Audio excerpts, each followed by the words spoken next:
There was once a spice so precious that kings burned it just to show they could, so valuable that traders invented monsters to guard its secret, so coveted that empires crossed oceans, enslaved nations, and went to war for control of it.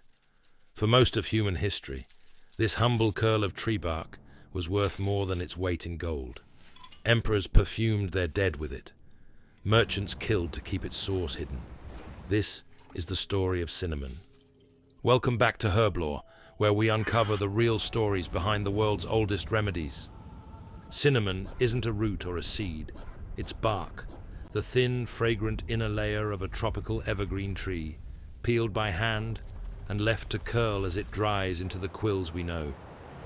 The finest of all, true cinnamon, comes from a single island, Sri Lanka, once called Ceylon. There's a cheaper cousin, cassia, grown across China and Southeast Asia, but for thousands of years it was Ceylon's sweeter, more delicate bark that the world craved. And for almost all of that time, the people buying it had no idea where it actually came from.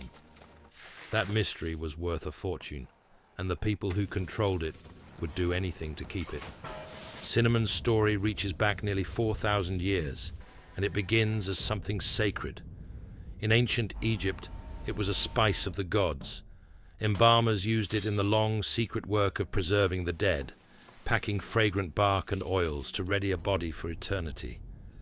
Priests blended it into kaiphai, a holy temple incense of cinnamon, myrrh, and honey, burned to please the gods.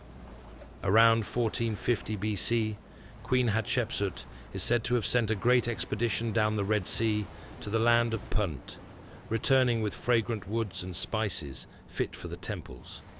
To ordinary Egyptians, cinnamon was almost unreachable. A single day's wages might buy only a fraction of an ounce.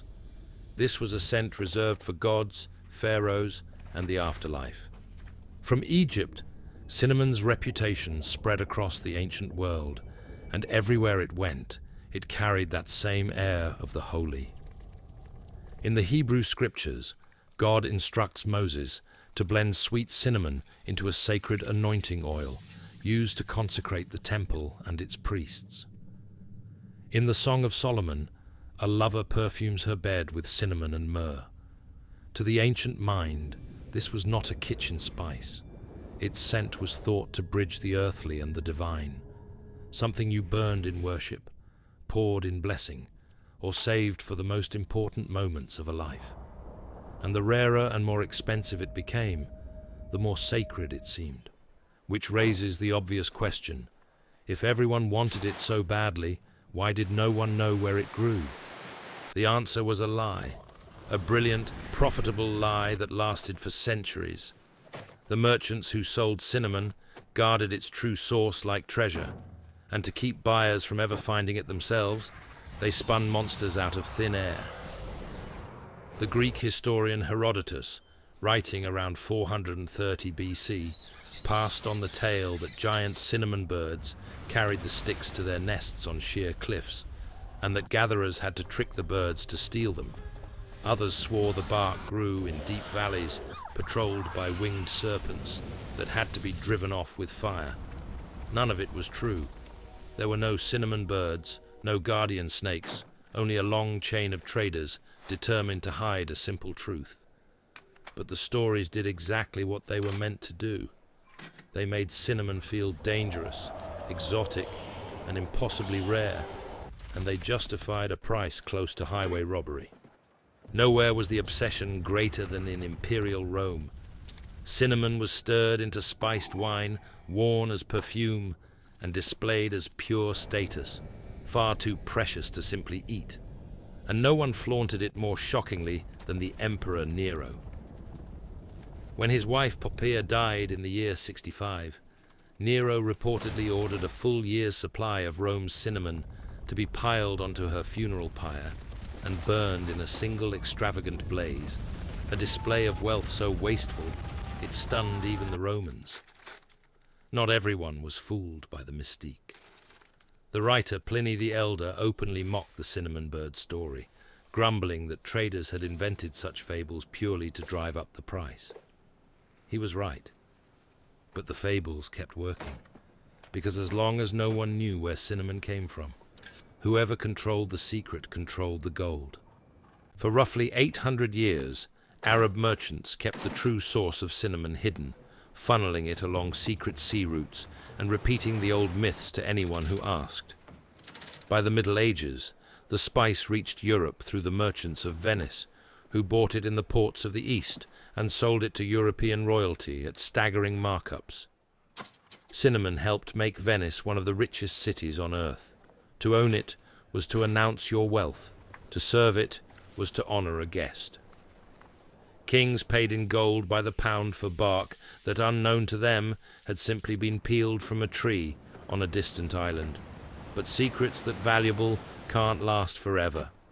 Sooner or later, someone was going to follow the spice back to its home, and when they did, the age of myth would give way to an age of blood.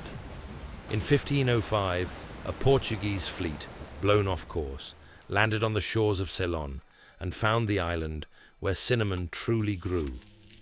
The secret was out, and the scramble to own it turned brutal. The Portuguese seized the coast, built fortresses, and forced the harvest under harsh control, holding the trade for over a century. Then, in the 1600s, the Dutch East India Company made a deal with an inland Ceylonese king to drive the Portuguese out, and simply took the monopoly for themselves. The Dutch guarded it with chilling ruthlessness. They controlled every quill, punished smugglers severely, and when they had more cinnamon than they wanted to sell, they did something almost unbelievable. In 1760, they reportedly burned thousands of tons of it in Amsterdam, sending the smell across the whole city, deliberately destroying a fortune to keep the price sky high. Scarcity, they understood, was the real product. The empire of secrecy finally broke in the age of exploration. When the British took Ceylon at the end of the 1700s, the old monopoly was already crumbling. Cinnamon trees were quietly smuggled out and planted in new colonies around the world, and once anyone could grow it, no one could corner it. Production soared, prices collapsed, and the spice that emperors had burned to flaunt their power slowly became something you could buy in any shop. The mystery evaporated, the cinnamon birds were forgotten, and the bark that had built the fortunes of Venice and the Dutch became, of all things, ordinary, a warm dusting on your coffee, the smell of a kitchen at Christmas. But that ending is the most remarkable part. A spice once worth more than gold now costs a few cents. What changed wasn't the bark, it was us.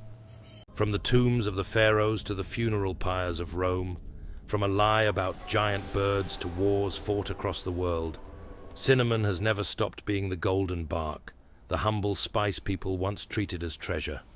If you enjoyed uncovering this story, subscribe and follow Herblore, because next time we're digging into another remedy your ancestors swore by, and the strange forgotten history behind it. Thanks for watching, and remember, every remedy has a story.